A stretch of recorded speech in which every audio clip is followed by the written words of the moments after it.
Hi, I'm Bishop Allyson Abrams. Welcome to the Bishop Allyson Abrams Show, where I believe truth empowers. Each week, I will bring topics to you that I believe you should be made aware of. I will give you my professional opinion on the topics that we discussed today and probably some necessary suggestions too. We will talk politics. We will talk religion. We will talk real estate, health, and education. I have some great topics to share with you on today, as well as some wonderful guests. So stay tuned. We'll be right back. We are honored to have someone today with us who is a true pillar and activist in our community. She is none other than Dr. Imani Woody. Dr. Woody is a principal with the IWF consulting firm. She is also president and CEO of Mary's House for Older Adults. She is the chair of SAGE of Metro DC and a program officer with the Metropolitan Community Churches. I'm glad to let you know that Dr. Woody has earned her master's in human science from Lincoln University, and she also has an earned PhD in public service leadership from Capella University. Also, I tell you, there is so much to Dr. Woody. We are looking forward to talking to her today. She is a wife, she is a mother, and now she is a grandmother. So I want to say and want all of you to welcome to the Bishop Allyson Abrams Show, Dr. Imani Woody. Thank you so much for being here on today. Thank you so much. I like to ask everyone when they come to the show, what gives you joy? I ask people this question because oftentimes we really don't take time to sit back and think about what is it that brings joy in our lives. Maybe there's certain people that brings joy in our lives, certain things that we do. So share with us today what gives you joy. Joy. I love that word, joy. I get joy from sunshine. I love warm weather.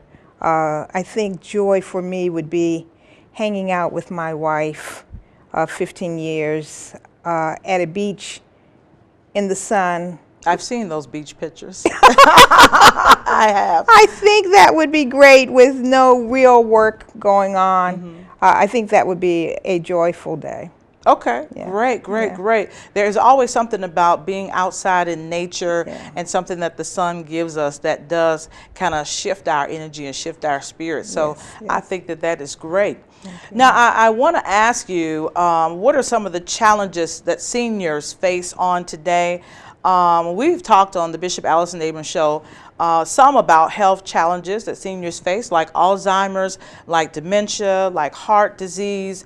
But I believe also some of the viewers out there may need to know about some of the social challenges that seniors may experience, as well as some of the emotional challenges. And so can you share some of that from your expertise on today? Sure. So when we get older, often our monies decrease. Yes. Our salaries, those big 6 and 10 figure salaries that we've been making, yes. We no longer make those. Right. And we're on a fixed income. Right. Many of us will have, all of us will have some kind of Social Security. Yes. Many of us will have maybe a small pension. Yes. But it all will be fixed income. Right. And a lot of it will not keep up with inflation. There are a lot of seniors, and we say older adults and we say elders. Okay. In our community, we say older adults and elders. The government says seniors. Okay. In our community, have to figure out whether they're going to do prescriptions, yes, or whether they're going to do food. Right. Housing is a big challenge for lots of folks. Yes. Where am I going to live? There was just an article in the Beacon maybe 3 weeks ago, the Beacon senior newspaper in Washington, D.C., about senior folks in public housing being moved from their public housing and put into other housing, mm-hmm, because that housing was going to developers. Wow. We're building Mary's House in response to housing, the housing crisis that is in Washington, D.C. and across the nation, not enough affordable housing. I mean, if you have money, you can build, live anywhere you want. But when you talk about affordable housing in our city with an apartment or a studio going for $1,500 and your Social Security check is $800, where are you going to live? Then housing becomes paramount. And we know that where you live kind of determines where you're going to buy grocery. Are you going to have a Whole Foods in your neighborhood, or are you going to have a little corner store with no real good healthy food in your neighborhood? Well, let me jump in and ask you now. Do you believe, or has it been your observation, that seniors at some point began to feel as if they're a burden to their families, feel as if they don't want to interrupt the lives of their daughters, sons, granddaughters because of what's going on with them? Do some of them get to the point where they feel like, well, it'd just be better for me to just transition than to just stay here and deal with all of these challenges that I'm experiencing? What has been your observation, or even possibly experience with some family members for things like that? Well, you know, none of us want to be a burden. Yes. I mean, even we grow up in a society of individuals. Yes. And it's more so now than when I was growing up. When I was growing up, we were kind of raised by the neighborhood. We watched by our play aunts and that kind of thing. And if you grew up in the country, as we used to call it down south, you definitely it took a village to raise a child. Now, not so much so. It's a nuclear family, right? And so people don't want to be a burden to their children. And so people don't usually care for their families, care for their grandparents in their homes, and so we usually have them into nursing homes. But would you say we've kind of moved away moved away from our heritage? Because now I grew up, my grandmother had taken care of her mother and grandmother. My aunt took care of my grandmother and grandfather, and so they taught you that you were always supposed to take care of your parent because your parent took care of you. Now, would you say we've kind of moved away from that with our older adults to be proper? Would you say we've moved away from that? Well, let me ask you the question. Do you plan to bring your grandmother in your my grandmother is deceased, my mother is deceased, my father's deceased, and grandfathers are deceased. So I don't have that, at the moment, and my wife's mother is deceased and father's deceased, so we don't have that. So you don't have that question I don't have to that answer. But I would have. I was more than willing to do so, because I felt, you know, if I didn't and they passed, they might haunt me, come back and find me. So I said, oh no, I need to take care of my mama and my daddy. But no, in all seriousness, I would have done it just to honor them and to make sure that they got everything that they needed to have. And so I can only pray that my children will do the same. I think I may have to beat it into them, but I can only pray that they might do the same. So you're instilling it into them. Oh, I've told them, you know, don't send your mama to a nursing home and let your mama have all these bed sores and stuff. Not that there aren't people who are doing a great job at some of the nursing homes, but some of them are not up to par. And so that's one of the things you have to think about when sending your family member or allowing your family member to go to a nursing home, is this one that is up to par? Are they loving and caring? And if I can't make it showing up every day, you know, putting some pressure on the people, are they going to forget about my loved one? And that in part is how Mary's House came about. My dad got really ill, and he had a couple of pennies to put together so he could go into what we considered a good nursing home. But thank goodness he had me, he had his wife, and had other family members and friends that could check in and advocate for him. But still, it wasn't enough. You know, he went incontinent, and he came out incontinent. And so that was not a good setup, and we ended up pulling him out and bringing him back home. And so he came home. And transitioned at home. And so one of the reasons we have Mary's House, because some of us will have to go into a nursing home. That's just how it's going to be. And so there are classes that people can, there are ways that you can check to see if that place is culturally competent. How many people will be in. Your audience can call me, actually, and reach me on Facebook or on our website if they need some further answers on places that are LGBT friendly, for example, what to look for in a nursing home. Great, great. And so now, would you say that there is a different experience for LGBT seniors from those who are heterosexual seniors? And I ask this because sometimes there is mistreatment of elderly. We do know that there is mistreatment of those who probably are older than 60, 65 years old. And I can only imagine that there will be much more of this with seniors who have identified as LGBTQ IA. And so would you say that when some of those who have lived an open lifestyle reach a certain age and maybe need to go into a facility, that they experience some type of mistreatment, discrimination, hate, hurt? What would you say, if anything, that some of those persons experience? Yes, I think so. It's hard to be old in this country. I mean, it's it's hard getting older. I mean, we have a youth celebrated culture. Yes. Right? We all celebrate youth. I mean, my hair, you love the color? I did. I noticed it when you walked in. I was going to talk about it after the show. Right? Well, you know, I never thought I would color my hair, but it's turning gray, and the ageism with gray hair and being a woman, it's just very, very hard.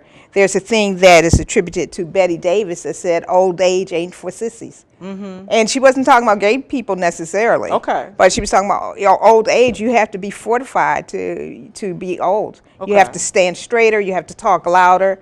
And I say this for folks. You just have to be stronger, because being old brings us a whole different set of challenges. People don't take you as seriously. Your word is not as good. People shake their head. They think you're demented, and you're not. A woman leaving her keys in the house when she's 25 and leaving the keys in the house when she's 65. There's a whole different set of, you know. Good. Okay. There's a whole different set of, I can't think of the word. Maybe possible reasons why they think that you did that. Okay. That you do it. So at 65, you got Alzheimer's early on, or dementia. Right. 25, you just too busy and forgot not your paying keys. attention. Yeah. Right. Okay. So that's a simple way of looking at it. Right? Okay. So maybe that's why Patti LaBelle keeps making herself over, because every time I see her, I don't see a gray string of hair anywhere near this lady. I'm telling you. Miss Patti, she's still kicking off those shoes, right? She is. Right. She is. Okay. And so I wanted to touch on isolation too. So when you get older, so you stop driving. Yes. Perhaps. So you stop driving to church. You stop going to bingo. You stop going to visit your friends. It's easier to sit in front of the TV. Okay. Even as an older person, not as a senior per se. Right. So it's easier to do that. And after a while, friends stop calling you because they know, oh, Bishop's not going out today, so I'm not calling her. And so you have that whole thing of isolation that builds upon the isolation that you create, and then there's the isolation that's created by folks thinking that you don't want to go out. Wow. There was a guy who lived in a nice retirement center that part of the three-part story of Mary's house. The third part is that I found out that he was living in a nice retirement center, and he was found 5 days later dead in his apartment. Wow. 5 days later, because he had stopped doing those things. Right. There was no one to check on him. Right. And No so, regular communication. No regular communication. Right. Nobody missed him not going to church or not playing whist Right. or not golfing or not any of those things. Wow. 5 days later, he was found. Wow. Yeah. Wow. So sad. So Yeah. sad. Now, you now are working with a community organization for seniors called SAGE, which stands for Service and Advocacy for Gay and Lesbian Elders, and I know that's for bisexual and transgender as well. So tell us about the mission of this organization, why this organization is important in society today. I know many young people don't think about getting old, but one day if we all continue to live, we will become those grandmothers, those grandfathers, and great-grandmothers, great-grandfathers. So tell us a little bit about your work with SAGE. All right, so SAGE is SAGE USA is the parent company is in New York. It's the oldest LGBT organization with direct services for LGBT people in the United States, and has affiliates all across the country and the District of Columbia. Okay. And a good way to see it is like it's the LGBT AARP. Oh, wow. So it advocates for issues that are germane to LGBTQ elders. Okay. All right, and so its mission, one of the things that it's advocating for now is housing. It was one of the, or it is the organization that went forward to have the first national housing initiative at the White House. So it's worked with the White House and with HHS to work on legislation that brought forth visitation in nursing homes. Okay. Housing, discrimination in housing, because there's still discrimination in housing for LGBTQ people, if you can believe that. I do believe it. Yeah, I do that was an eye opener for me, that you still can be discriminated based on your sexual orientation or gender identity. Yes. Yeah. Wow. Yeah. Wow. I'm glad you brought that out, because Yeah. I'm sure somebody today probably did not realize that that was still going on. Yes. But that's very real. And so if you need some information on there's a myriad of topics. You can go on their website, Sage USA, and find there's a National Resource Center. Free information and culturally competent training for your organization, if you like. Okay, great. Right now, still talking about Sage, I will never forget this experience when my wife and I came down one evening for one of the events that Sage was giving, and there was a movie, Gen Silent, really caused me to kind of take a deep breath, kind of gasp, if you will, about getting older. It gave me a reality check when I watched that movie there. With me being 45, being married, having 3 college-age children, being a pastor and bishop, and I would say being known in the community, being accepted, I had not processed that one day that would be me. And I wouldn't be able to do certain things, wouldn't be able to do certain things without assistance, possibly.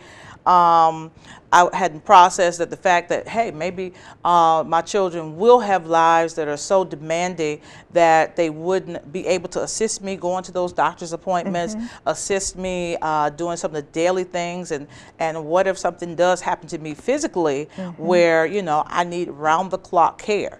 And so I had not processed that.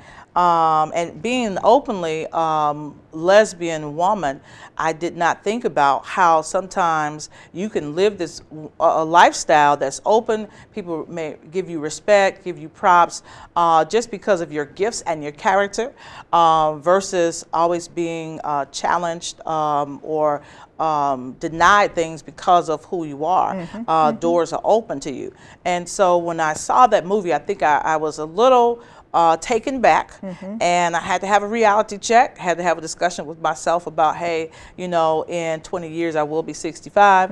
And so I just wanted to say, you know, tell us a little bit about that, because I thought it was important to show it, but I don't know if enough people are seeing that and getting that same reality check that I got from seeing that movie. Tell us a little bit about the Gen Silent and that film, and why it's important for people to see that and be able to come to a crisis of conscience and know that, hey, you're not going to be young forever. You ain't going to be 20 and can twist around and do all the things you did forever when you were 20. So we'll probably show that film. That was a collaboration between Sage Metro DC, AARP DC, and Mary's House for older adults. And so Mary's House owns that film.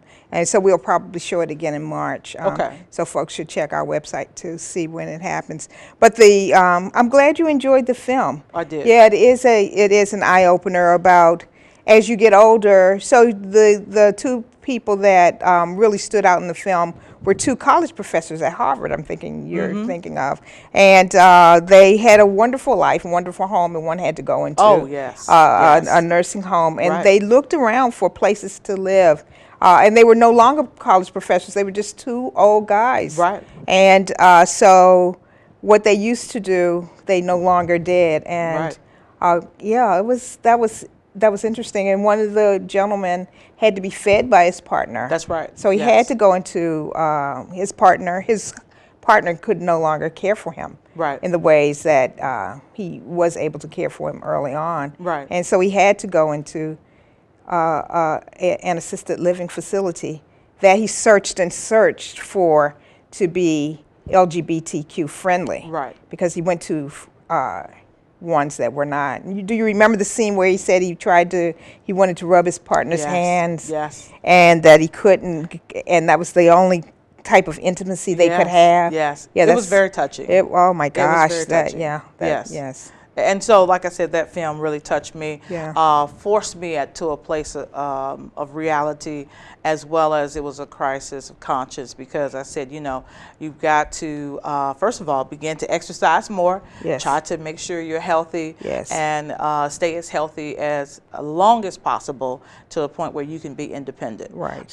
But, you know. You want to have your papers in order. Oh, you want to yes. have your powers of attorney of health care, powers of attorney of your property, your wills. You want to have all the documents that say that you are a couple. If you're every state says you can be married now, but you want to have additional papers that have you two together. If you're a couple, and if you're single, same thing. Who's going to take care of you if something happens to you? You want to have those papers in place so that people who care for you, if you become incapacitated, will care for you, and you won't have people who don't know you caring for you and maybe not taking care of your wishes, caring for you. You want to have those papers done. Oh, exactly. And so I appreciate you adding that in, because that's very important. Now, I do want to just make sure I say that, you know, people can find Mary's House on Facebook, Twitter, as well as Instagram. But before we leave, I do want you to tell me about your passion to start Mary's House. I know you talked about your father and his situation, what happened with him.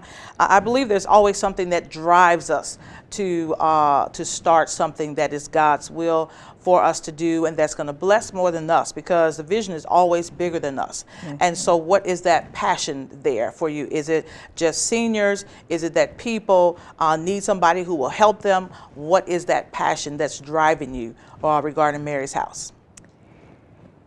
Oh my, I think the passion is, well, it started off, my dad, and he was incapacitated, you know, he needed a place to stay. He was in this house, this facility, and the people were caring for him, mm-hmm. but they weren't caring for him well. And here was this middle-class guy who had a couple of residences and cars and a nice bank account, and heterosexual. Right. And he wasn't being treated quite fairly, you know. And I wondered what would have happened had he been a lesbian, mm-hmm. single, a trans person. What the heck would have happened to him? And that kind of blew my mind. Mm-hmm. And then I heard later about this guy who was in this retirement facility, and he took somebody 5 days to find him. So those were the two big things about Mary's House. But in my life, I've always been a servant to serve. I've been here to serve the underdog, not necessarily older people, but people who have been disadvantaged and haven't been looked after and needed some help. So I've always worked to fill that gap, and I guess that's and it part of the sounds like passion. there was a spiritual clarion call type of thing that happened with you. There's something that woke you up, and it woke up the gift in you to thus be able to open doors and provide something, some need, to meet some need. Because usually when we have a passion about something, we have a drive about something, it's to meet a need that is being left unmet. And so therefore, it was for the least of these, is for the people who've experienced injustice, experienced some type of discrimination, some people who have been forgotten about, cast out. And so I feel like that is your call that you're now beginning to really begin to hone in on at this time. In our country, in our world, people don't necessarily care about old people. Yes. And I'm getting older every day. Right. People don't necessarily care about women, and I'm a woman every day. Right. People don't necessarily care about black women. That's right. So black, woman, lesbian, old. You got a lot of stuff. Got a lot of stuff going on there. And I'm not trying to go back in the closet. Exactly. I will always be a black woman. Exactly. I am a lesbian. Exactly. So I'm creating a world that I can live in. Okay. That will be a world that we all can live in, creating a better space, creating a better environment for us all. Yes. That's my passion. Awesome, awesome, awesome. Well, thank you so much. We're so glad to have had Dr. Imani Woody to stop by on today and just share with us from her experience and her expertise and be able to pour out some of her wisdom to us. Once again, she is the president and CEO of Mary's House for older adults.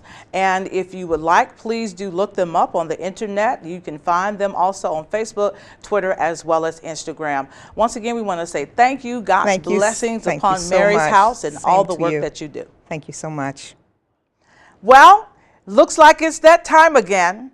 I want to thank you for always tuning in to the Bishop Allyson Abrams Show, where we are committed to discussing new and exciting topics that are sure to stir your soul. The Bishop Allyson Abrams Show is the place where you can hear trending topics, honest opinion, and dynamic guests. We discussed some great topics today. I do hope you were moved by what you heard. Tune in each week to our show. And remember, truth empowers.